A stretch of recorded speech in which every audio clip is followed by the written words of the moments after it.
Ang Sermon of the Mount, yun yung katuruan na ating Panginoong Jesus kung paano ang isang Kristiyano mamuhay. Kung paano dapat mamuhay ang isang Kristiyano. Dapat higit kaysa doon sa ginagawa ng pangkaraniwan, yung ordinaryong ginagawa.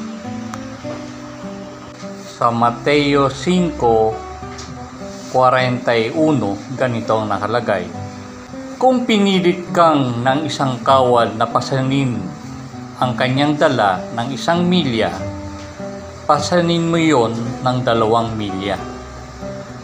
Pasimulan na lang natin sa 38. Ganito ang nakalagay. Narinig niyong sinabi, mata sa mata at ipin sa ipin. Ngunit sinasabi ko sa inyo, huwag kayong gumanti sa masamang tao.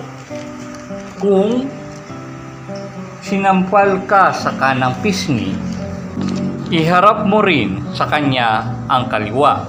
40. Kung isinakdal ka ninuman upang makuha ang iyong damit, ibigay mo sa kanya pati ang iyong balabal. 41. Kung pinilit ka ng isang kawal na pasanin ang kanyang dala ng 1 milya, na pasanin ang kanyang dala ng 1 milya, pasanin mo yon ng 2 milya. Bigyan mo ang humihingi sa iyo at huwag mong tatanggihan ang nangihiram sa iyo. Yun yung katuruan na ibinigay ng Panginoon na higit doon sa ordinaryo. Kasi ang ordinaryo, pagka sinuntok ka, suntukin mo rin, di ba? O pag sinampal ka, sampalin mo rin. Kung inutos ng Panginoon kung ano yung ginawa sa iyo, higitan mo. Yung pangkaraniwan, yung average ang ginagawa, yun naman yung normal, di ba? Pag sinuntok ka, suntukin mo rin. Pagka kinuha yung laruan mo, kunin mo rin yung laruan niya. Pag sinira yung laruan mo, sa mga bata, di ba? Sirain mo rin ba yung laruan? Hindi, di ba? Kasi ang tinuturo sa atin ng Panginoon, dapat higitan natin yung ginagawa ng pagkaraniwang ginagawa ng iba. Dahil yun yung pangkaraniwang ginagawa. Mahirap gawin pero yun yung kautusan ng Panginoon, di ba? Ibig sabihin, yung ginagawa ng masama ay huwag dulsuklian nyo ng masama. Kaya, ano ba ang konteksto nito? Kasi noong unang panahon, sakop sila ng mga Romano. Ang kautusan noon, na pagka ikaw ay Roman citizen o Roman soldier, pag nakita ka ng mga Hudyo, nasasakop nila ang Israel ng Roman Empire. Kaya ang mga sundalong Romano noon, pag nakakita ng Hudyo, batas nila na pag nakakita, yung dala-dala nila, papapasan sa'yo. Ano ba, papunta siya sa isang bayan, nakakita sila ng Hudyo, kasama yung pamilya. Kahit anong ginagawa ng Hudyo, tatawagin niya yan. Pasanin mo itong aking pansalag. Ano yan ang tawag doon? Shield. Ito, pasanin mo aking knapsack.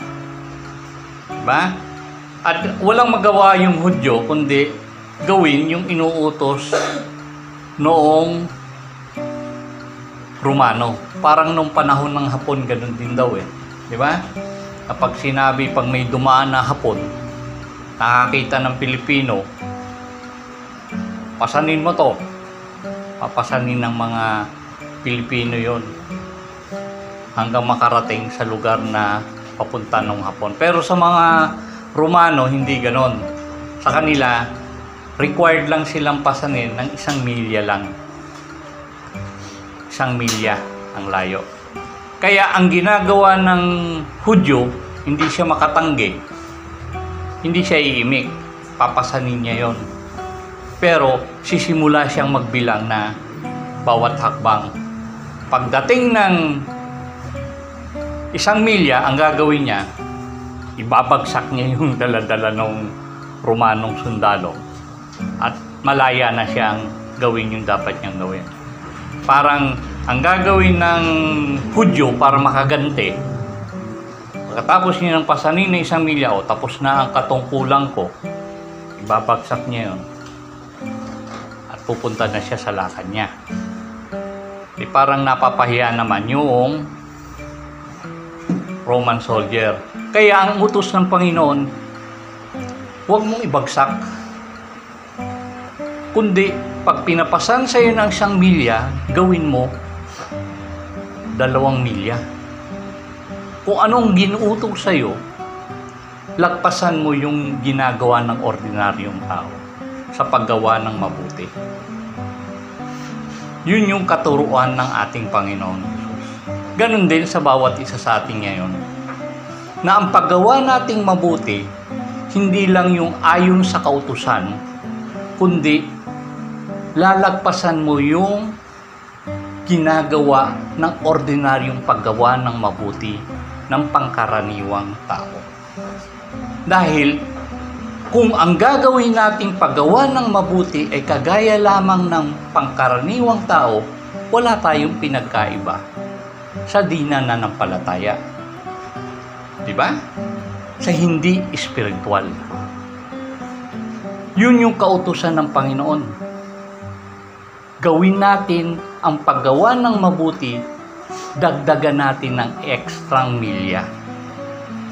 Kaya pagka sinampal ka sa kanan, huwag kang gumante. Sabi ng Panginoon, di ba?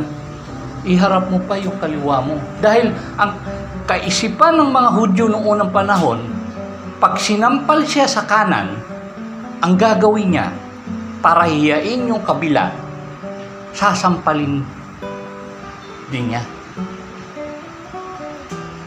Dahil sa totoo lang, yun ang pinakamasakit na magagawa mo sa taong pag gusto mong gumante. Diba? Sa sini, uso yan eh. Binuhusan ng tubig. Gagawin naman ni Sharon Cuneta, bubuhusan din ng 1 basong tubig. Kung si Rene Cresas pa, drum ang ibabuhos. O, diba? Ibig sabihin, ang pangkaraniwang tao, pag binuhusan ka ng tubig, buhusan mo rin ng tubig, ng 1 basong tubig. Sa atin naman, tinuturo ng Panginoon, pagka sinampal ka sa kaliwa o sa kanan, iharap mo pa yung kaliwa. Pag ipinagsakdal ka, doon sa nabasa natin, ipinagsakdal ka at gustong kunin ang iyong makapagbayad ka sa utang mo, anong gagawin daw ng tao? Kasi nung unang panahon, ang ari-arian ng tao, damit eh. Lahat ng tao, pwedeng walang bahay, walang lupa, pero may damit. Kaya, pagka pinagsakdal ka ng tao noon, nung unang panahon, ang pinambabayad nila, pag wala kang maibayad, akin na lang yung damit mo. Ang sabi ng Panginoon, pag hiningi ang yung damit, pati balabal, ibigay mo. Dahil ang balabal nun napakahalaga sa panlamig. Diba? Mahal yun eh. Kasi yun ang panggamit nila sa malamig na gabi. Kaya, pagka ikaw ay hiningi sa iyo yung balabal mo, ay yung damit mo, ibigay mo. Pati yung balabal. Mahirap, di ba? Anong ibig mo sabihin, brother? Napakahirap naman nun. Mahirap talaga. Pero yun yung utos ng Panginoon. Dahil dapat angat sa iba yung ginagawa natin. Ano bang gamit nun? Anong gamit nun? Sa totoo lang, ang pangkaraniwan o ordinaryong ginagawa, hindi napapansin. Diba? Hindi napapansin. Napapansin nyo? Pero yung extrang ginagawa, yun ang napapansin. Ang magandang example niyan si Pacquiao. Si Pacquiao, kaya magaling na boksingero yan, hindi dahil sa talenta, may talent siya pang pagboboxing. Kundi, yung ginagawa ng mga atletang pagboksingero na training, dinadagdagan niya.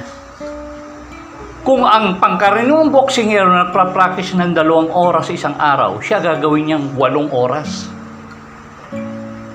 Diba?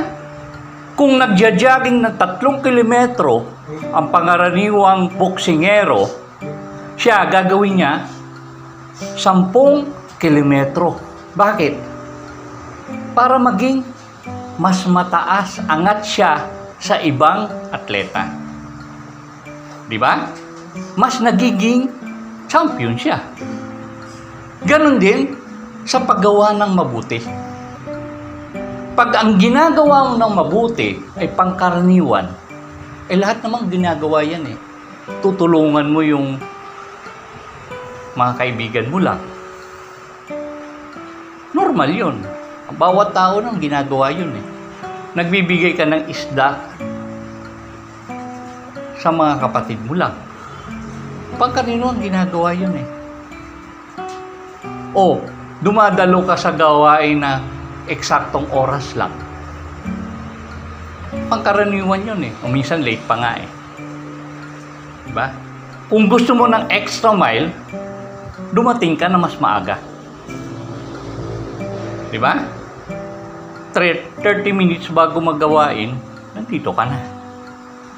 O, ang tinutulungan mo, pati yung mga hindi mo kakilala. Diba? Yung hindi kayang magbayad sa'yo ng utang. Yung mahihirap na nasa kalsada. Dahil bakit? Yun ang utos ng Panginoon eh. Ang paggawa ng mabuti, dapat angat sa iba. Kasi hindi napapansin yung pangkaraniwan lang.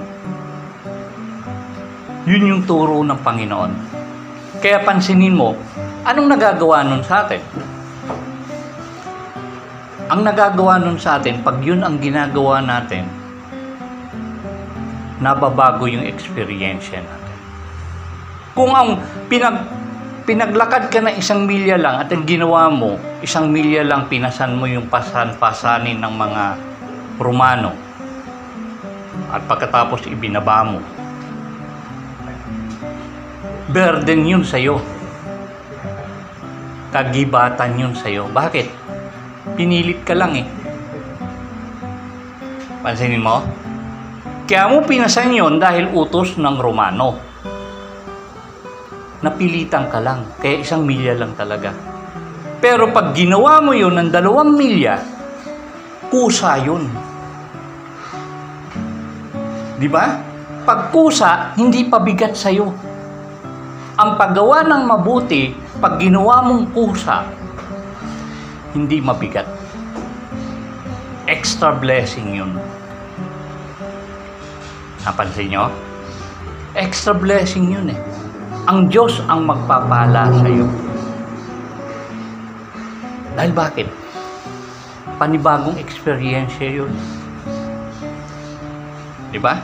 Pag nagbigay ka ng pagkain sa mahirap, may experience mo yun na kusa mong binigay yung pagkain sa kanya.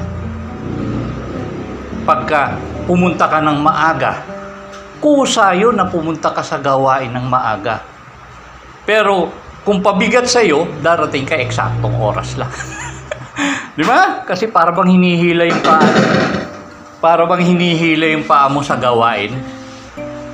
Mama, hindi pa naman ako late eh. Di ba? Parang hinihila yung paa mo sa gawain.